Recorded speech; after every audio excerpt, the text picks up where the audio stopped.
Welcome to the Do Zone, where real entrepreneurs share real strategies about getting things done. I'm your host, Josh Thomas. Tag me at JT Literally and show me what you do in the Do Zone. Every week, I'll pick the best post to feature across all my social networks. This podcast is brought to you by Factor One. If you are a six-figure entrepreneur who's looking to hit 7 this year, there are 3 key shifts you need to make right now in order for it to be possible. Go to iamfactor1.com now, and I'll show you exactly what those 3 key shifts are and how you can get them set up for your business in less than 6 minutes. Once again, that's iamfactor1.com. Today's guest is Remy Saldivar. From 9 to 5 to being alive, he's a bad employee, but an awesome entrepreneur. Remy, welcome to the Do Zone. Tell us something you believe is the key to getting stuff done that most people wouldn't think of. I would say throw away your paper calendar. Just get that thing, get rid of it. You got to have an online calendar. Me personally, I use the Google Calendar. Ever since I did that, everything's changed. And I agree, by the way, but what to you is the distinct advantage of going digital on keeping yourself organized? That thing fits in your pocket and it's with you all the time, no matter what. All of us carry cell phones nowadays. It's rare to have somebody actually pull out a paper calendar. Most of the time, they'll say, I have to get back to you.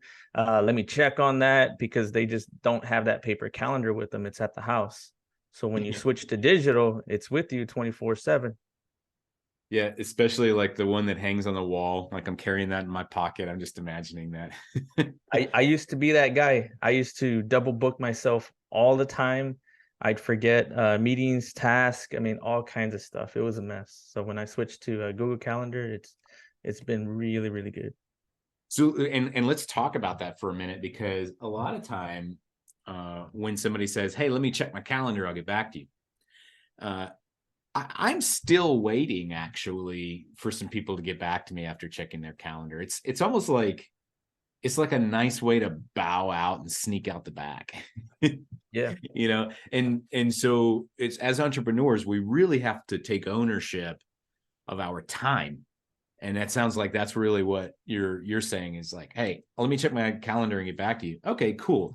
That worked in 1979.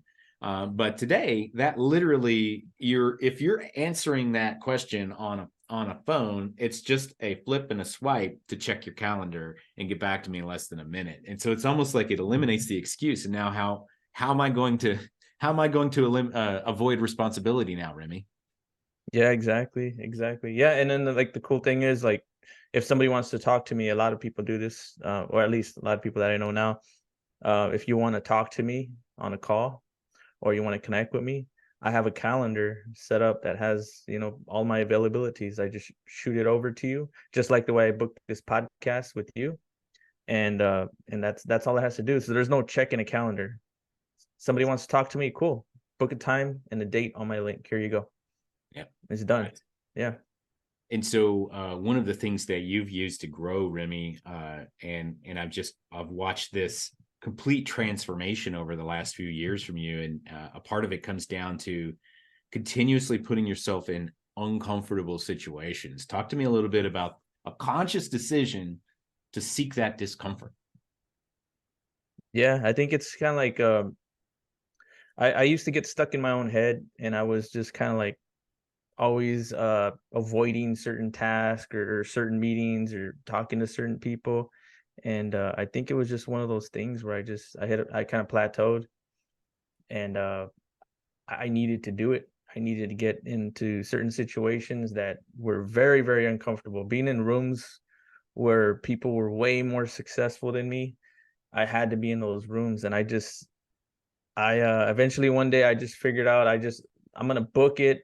Let me do it. And I'll do it to where I can't back out. Like, there was one time when somebody asked me to do a free live training, and it was going to be an online training, and there was going to be several thousand people watching my presentation. And I just said yes before I even thought about it. I said yes. And then after I sent the message, I was like, oh my God, I can't take this back.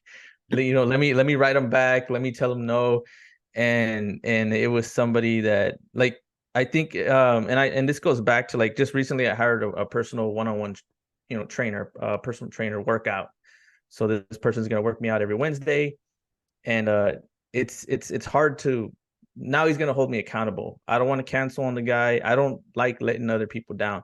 It's easy to let myself down. If I was on my own, and I'd be like, nah, I'm not going to work out today, or I'm going to take it easy, man. Today's going to be an easy, light day. But now that I have a personal trainer, and I did that on purpose. Now I have a personal trainer. He's going to be having me show up on Wednesdays. He's going to work me out. He's going to ask me how the rest of the week is, because just because I worked out with him one day a week doesn't mean the rest of the days aren't, scheduled by him. He's giving me a strict workout regimen, diet, exercise. I mean, the whole 9 yards. So I tend to do that. I put myself on purpose in situations like that to where I don't want to let somebody down, because it's easy for me to let myself down, but others, I don't want to do that. So yeah, and that's it. There's three main points to accountability, and this is why they serve you. The first one is internal, and it's what do my personal integrity, am I going to follow through on my own word? And a lot of us will let that slip if nobody's watching, and it's like, I'm going to take it easy. Today's going to be a light day. Yeah, that makes a lot of sense. And so there's actually some science behind this that says if you commit to yourself to doing something, your chances of following through are about 1 in 4, 25%. And if you commit to somebody else that you're going to do it, hey, bro, I'm going to start working out, and I'm going to make sure that I work out, and you're going to hold me accountable. Your chances of following through at that point, they go way up, 65% actually. But that's the external. And the third part of accountability is time bound. And so that's where you're really getting the execution happening, is because every Wednesday at a certain time, somebody's coming in to make sure you're actually doing this. And that almost guarantees your success. According to the science, 95% of the time, if you are internally committed and externally committed, and you have a specific deadline, you are going to complete that task no matter what, almost every single time. And that's really what you're talking about here, seeking that discomfort and having somebody else counting on you to make it happen. That's awesome. I didn't even know that. That's pretty amazing. I was doing that without even knowing that. I guess it's just years after seeing myself fail and give up, I kind of like learned a way to trick myself into doing things. Yeah. And that's like, so many entrepreneurs can relate to that. It's like, I keep doing this wrong and wrong and wrong. And sometimes you just got to put some bumpers in place to keep you from falling down so much. And whatever it takes is what it takes, and so I'm curious, talk to me a little bit about, speaking of, these tricks to get things done. You have found ways to take huge tasks and break them down into these little bite-sized, easy to manage chunks. Talk to me about that a little bit. Yeah, for sure. So right now, this big project that I'm working on, I'm redoing this coaching program. So I'm redoing all the videos. So it's a huge task, just a bunch of modules, lessons, curriculum. I mean, everything broken down. So what I did is, first of all, like, I got somebody to hold me accountable. So I hired a coach, somebody that's actually working with me side by side. But you don't have to do that. You can do it a different way. This is just what I did. So I got a coach. He basically took all the notes down, just kind of picked my brain, got all the knowledge. I'm the expert. He's the one helping me. And we broke it down into small chunks. So big task. What am I trying to help these people accomplish? And then we broke it up into small, tiny, bite-sized steps. And then from there, every day I have basically a daily task. Every day I have a certain set list of it. And what I'm doing is I'm setting it up as a recurring task on my Google Calendar. So every day I wake up in the morning, first thing I do is I check my calendar.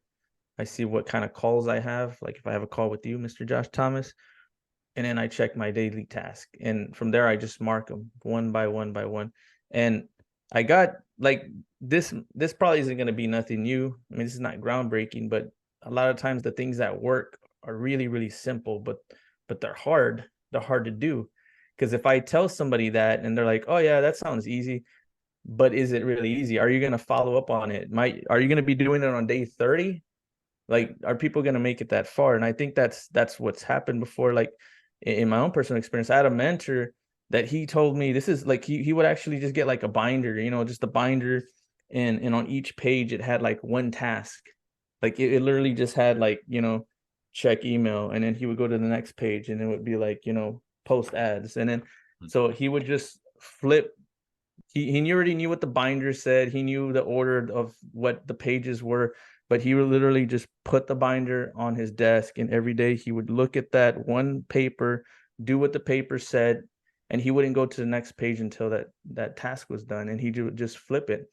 So he's very old school, so I'm doing what he taught me, but now I'm just doing it digitally. So every day I look at Tuesday, like today's Monday, so I look at Monday, and I'm just doing one task at a time. I'm not skipping around, and I go all the way through. And when I'm done, like, I'm done. There's no, well, let me see what's tomorrow, or let me see what's going on Saturday, or you know what, I can add this extra thing. Yeah. So, and then tomorrow, and then before you know it, like in 1 month, I'm going to have my whole course done. It's going to be recorded. It's going to be finished. I'm not even like worried about it. It's not even a question of if it's going to get done. It's just when. I might even get it done quicker. Like it just depends, like, but that's how I do it. That's how I get the big picture, breaking the small chunks, and then every day I'm just executing on it.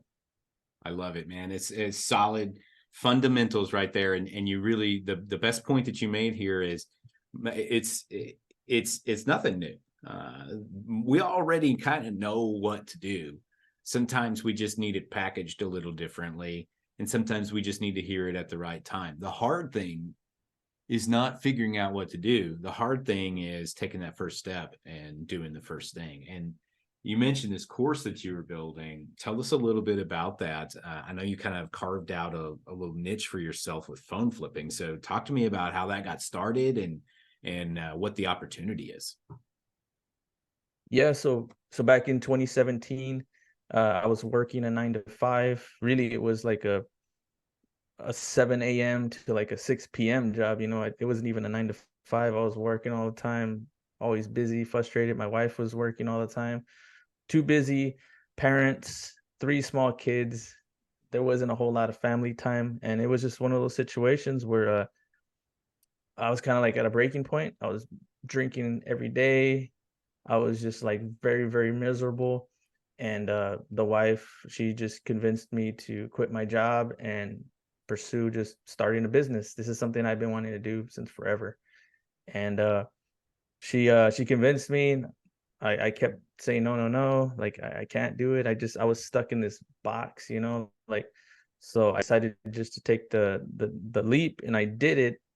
And then that began like the process of just finding different businesses and trying different things. I mean, all the webinars that were around at that time, I was on every single webinar, learning every single business, buying and selling stuff locally, yard sales. I mean, just storage units, every single thing. I was working on people's cars in my driveway. I was picking up like appliances on the sides of the roads and trying to sell them. Furniture, I was picking up furniture off the side of the road. I mean, I was doing all kinds of stuff. Massive action, because I gave myself a deadline of a year to try to make a business. And then eventually I found out about phone flipping from my mentor, and bought in. Like, once I tried it, I saw the potential in it immediately, because I had already been trying to buy and sell stuff, and I saw the profits and how long it took to do that, and just flipping in general. So when I saw phones, like it happened really fast, and it was really easy compared to everything else I had done. So I went all in, and I just kind of took off from there. And it's thank God, it's been something that basically changed my life. It was something that went to like reproducing my 9 to 5 income, to reproducing my wife and mine income, to where my wife was able to quit her 9 to 5.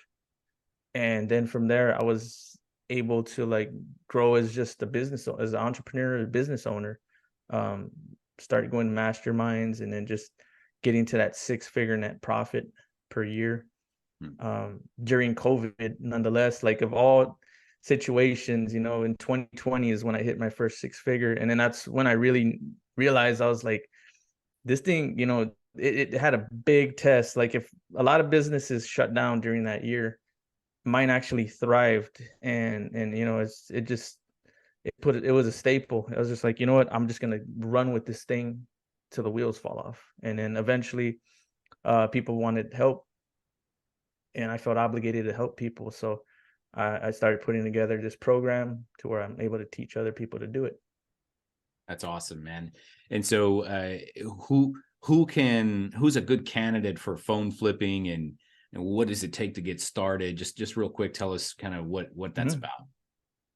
Yeah, I mean, uh, the sky's the limit on who's capable of doing it. I have my youngest student is 13 years old, Nice. and my oldest student is a couple years away from retiring. So I just actually talked to him earlier, and so you know, he's talking about jumping in an RV and just phone flipping like in the United States when him and his wife are traveling after they retire.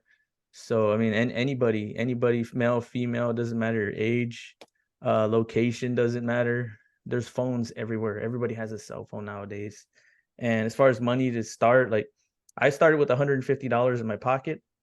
I have one of my students that started with $50, you know, so it really depends. I've had people that started, they were already business owners and they started with $10,000. So it's just, you know, it's whatever budget. It's something that you can get into very, very quickly. And I think it's just for the mere fact that everybody has a phone and everybody's looking to buy a phone. There's just a huge demand for it. Because the only other bigger things than this is going to be probably real estate and in cars. You know, those two things, those are in big demand. And cell phones is right there, number 3. There's a huge demand for cell phones. Awesome. And so, what kind of ramp up time does it take for somebody to get started with this? So, if you started with that $150 in your pocket, how long does it take, and how long are you working until you're starting to make a decent income with this? Realistically, I'd give it a couple months. I'd give it like 3 months to actually get the hang of it, and you're getting the deals and the cash flows coming in. Because in the beginning, if you're starting with a small amount, you're going to be limited to that. So buying and selling, you're going to have to kind of like just keep reinvesting the money you make, and then just grow that pile of cash you have to buy more inventory. So I'd say like 3 months. That's about how long it took for me to duplicate my 9 to 5 income, and within 3 months I was making about, on average, about $3,000 a month. Okay. So normally that's what I see with people. That's awesome. And where can we go to learn more about this? I have a website called phoneflippingcollective.com. That's like the sales page. It opens up once a month, so you got to kind of be careful with that. But once a month I let a group of people join. Also, people can find me on Facebook under Remy Saldivar. And on my profile page, there's going to be a link for a free Facebook group that you can join. And I actually offer one time a month, I do free training where I basically give it all away for free. And if you like it, I invite you to join my paid program. Awesome. So we can look you up on Facebook, Remy Saldivar, and then the website is phoneflippingcollective.com. Yes. Excellent. Excited to get in and dig into that a whole lot. I appreciate you, Remy, coming on here and sharing a little bit of wisdom about how you get stuff done. We're going to wrap up from here. For those of you who want to learn more and connect with Remy, you can go and find him on Facebook, Remy Saldivar, or you can go to his website to learn about his phone flipping course, phoneflippingcollective.com. And if you happen to be listening to us on your morning commute or during your workout or somewhere out in the field, be sure to snap a selfie and tag me at JT Literally. Tell me what you do in the do zone. Also, if you're ready to break the 7-figure barrier with your business, but you know what got you here ain't going to get you there, we can help. Go to IamFactor1.com now, and let's see how much impact we can make in less than 6 minutes. Know this, you are Factor 1 for your own success. Now let's get to work.